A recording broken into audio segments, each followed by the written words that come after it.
শাহসুফি বাবর পাগলা আল চিস্তি আল নিজামী রহমতুল্লাহ আলাইহির স্মরণে 3 দিন ব্যাপী 15তম পবিত্র উরুস মোবারক উদযাপন উপলক্ষে আজকের এই সুন্দর আয়োজন। আজকের এই অনুষ্ঠানের সম্মানিত সভাপতি জনাব কবি মোহাম্মদ আব্দুল আওয়াল মাস্টার সাহেব আজকে আমাদের মাঝে উপস্থিত হয়ে প্রধান অতিথি হিসেবে উপস্থিত হয়ে আপনাদের সাথে শুভেচ্ছা বিনিময় করার কথা ছিলেন।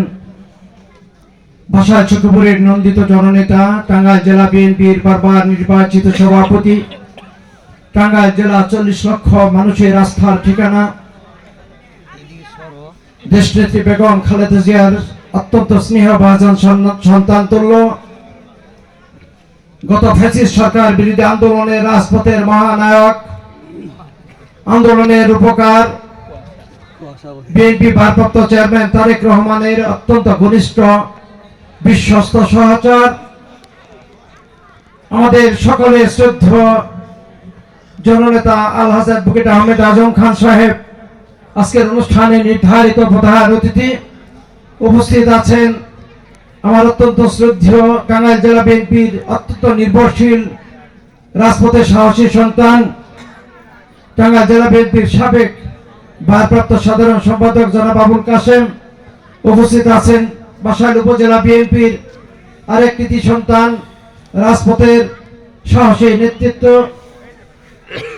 আমাদের সকলের প্রিয় নেতা জনাব নুরুবাবু খান নবু সহ আমার বাসাইল উপজেলা বিএনপি পরিবারের সকল সম্মানিত নেতৃবৃন্দ, হাবলা ইউনিয়ন বিএনপির সর্বস্তরের নেতৃবৃন্দ, যুবদল, ছাত্রদল, কৃষক দল সহ সকল নেতৃবৃন্দ, সম্মানিত সকল উপস্থিতি, আমার পরম শ্রদ্ধেয় পীর মাশায়েখ, আমার মুরব্বিয়ান সকলকে আমাদের প্রিয় নেতা আহমেদ আজম খানের পক্ষ থেকে, বাসাইল উপজেলা বিএনপি পরিবারের পক্ষ থেকে, আমার পক্ষ থেকে সালাম, শুভেচ্ছা, অভিনন্দন জানিয়ে অত্যন্ত সংক্ষিপ্ত আকারে আমি 2-4টি কথা উপস্থাপন করব।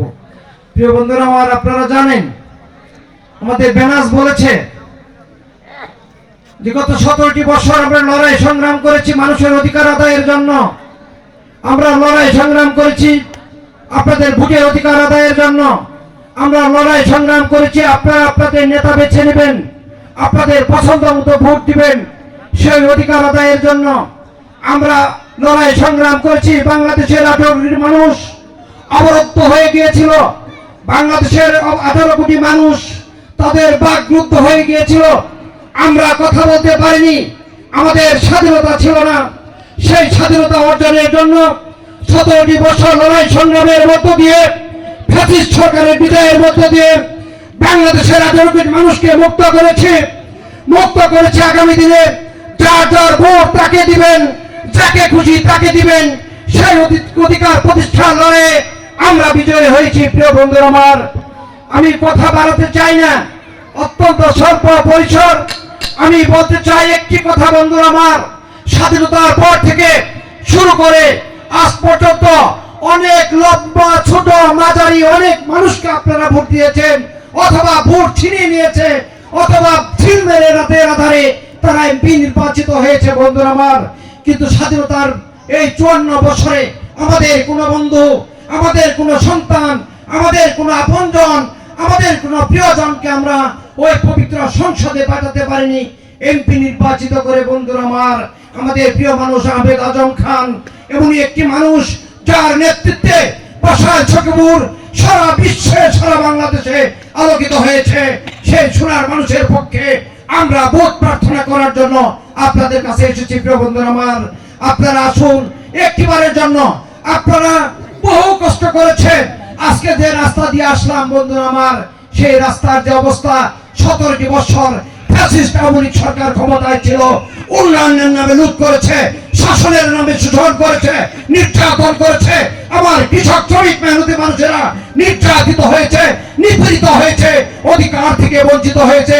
আজকে আহমেদ আজম খানের পক্ষ থেকে তার নির্দেশে উনি এই অবস্থা জানেন, এলাকার অবস্থা জানেন।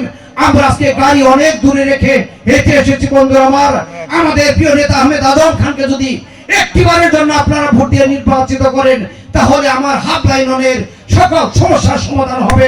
আজকে এখানে দাঁড়িয়ে ঘোষণা দিয়ে যেতে চাই, যদি আহমেদ আজম খান নির্বাচিত হয়, যদি বাংলাদেশ জাতীয় দল জাতীয় সরকার গঠন করে সংসদে বিজয়ের মধ্য দিয়ে, তাহলে যে রাস্তা দিয়ে আজকে পবিত্র আসরে এসেছি, এই রাস্তাটি পাকা রাস্তা হিসেবে নির্মিত হবে। প্রিয় বন্ধুরা আমার, নির্মিত হবে হাবড়া ইউনিয়নের সকল মসজিদ মন্দির থেকে শুরু করে সকল স্কুল কলেজ মাদ্রাসা সকল জায়গাতেই আহমেদ আজম খানের হাত দিয়ে উন্নয়ন হবে। প্রিয় বন্ধুরা আমার, আমি কথা বাড়াতে চাই না, সর্বশেষ বলতে চাই একটি পীরের একটি আউলিয়ার দরবার এখানে এসেছি। বন্ধুরা আমার, আজকে যারা পীর ধরেছে, যার যার পীরের চরণে নিরিখ রেখে আল্লাহ রাসূলকে সামনে রেখে যারা পীর ধরে নেয়, যাদের মা বাবা আছে, মা বাবার চরণে নিরিখ রেখে আজকে এখানে রাত্রি যাপন করবেন, আমি বিশ্বাস করি মনে প্রাণে আজকে রাত্রিতে হবে আমাদের জন্য ইবাদতের রাত্রি।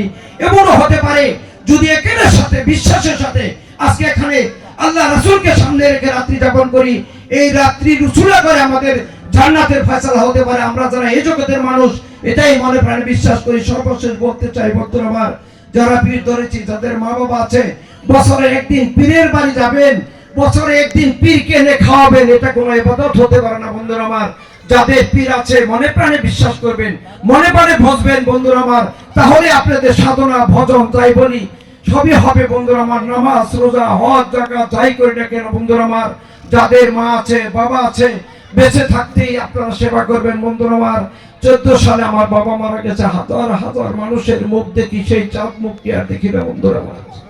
যে মানুষ কি চলে যায় তাকে পাওয়া যায় না, শত চেষ্টা করলে আর পাওয়া যায় না। তাই ছোট ভাই যারা আছে, পাহাড়তে অনুরোধ করে বলতে চাই, মা বাবার সেবা করবা। সন্তানের কোন আচরণে যদি মা বাবা একটিবার শব্দ উচ্চারণ করে, ওই